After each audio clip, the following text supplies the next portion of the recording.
Bonjour, morning brief du 14 septembre 2023. Alors, la bourse de Tunis termine sur une note négative pour la troisième séance consécutive, avec un Tun Index qui a accusé un repli de 0,23%, réduisant ses gains annuels à 9,48%, dans des volumes qui sont vraiment très très modestes, 1 948 000 dinars. Après le wait and see de la bourse de la BCT, on a l'impression qu'on est vraiment dans un mode ou un mode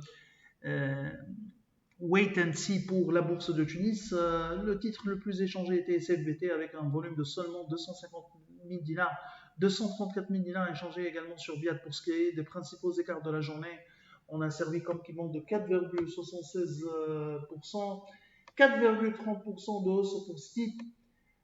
Gifilter avance de 4,26%, 4,23% de perte pour Sonocer Taros qui a lâché 3,70% côté baisse. On a Sotema qui recule de 4,48%. Telnet, bien sûr, suite bien sûr à l'arrêt de son principal actionnaire, M. Friha, perd 4,27%, 4% de repli pour Hannibal Lease.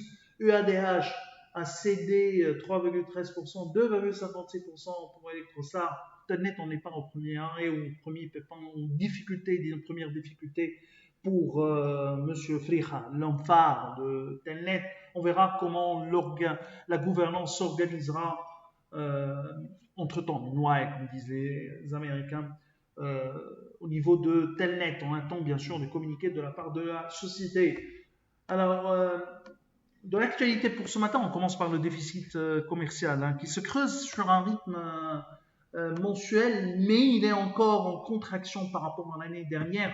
Donc l'effort de rationalisation des importations, rationalisation entre guillemets, des importations se poursuit avec un déficit commercial au mois de juillet qui s'établit à 1,966 millions de dinars contre 1,541 milliard au terme bien sûr du mois de juillet, mois d'août, alors qu'il était à 1,541 milliard de dinars au terme du mois de juillet. Depuis le début de l'année, on est sur un déficit de 12 milliards 194 millions de dinars contre 16 milliards 931, 13 milliards de dinars une année auparavant.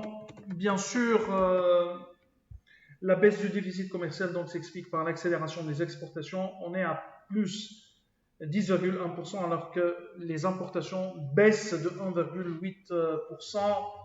Le déficit commercial hors énergie se réduit à 5 milliards 681 millions de dinars. Le rebond du pétrole n'est pas une bonne nouvelle. Durant ces dernières semaines, n'est pas une bonne nouvelle pour le déficit commercial en Tunisie. On est à un taux de couverture de 76,8% contre 68,6% une année auparavant. Des chiffres qui sont globalement positifs. Alors, pour le stock de devises ou pour les réserves de change de la Tunisie, pour la croissance, on n'est pas sûr que c'est une bonne nouvelle. Alors, BH Leasing annonce un résultat au premier semestre 2023 surprise avec un bénéfice net qui s'établit à 1 785 000 dinars contre 548 000 dinars l'année dernière. La forte hausse du résultat net est soutenue par une baisse significative des provisions. 0,820 000, c'est-à-dire 820 000 dinars contre 2 500 000 de provisions l'année dernière, suite bien sûr à la comptabilisation d'une reprise de 2 200 000 dinars. Pour rappel, BH Leasing avait annoncé des PNL en repli de 2,5% à 6 997 000 dinars.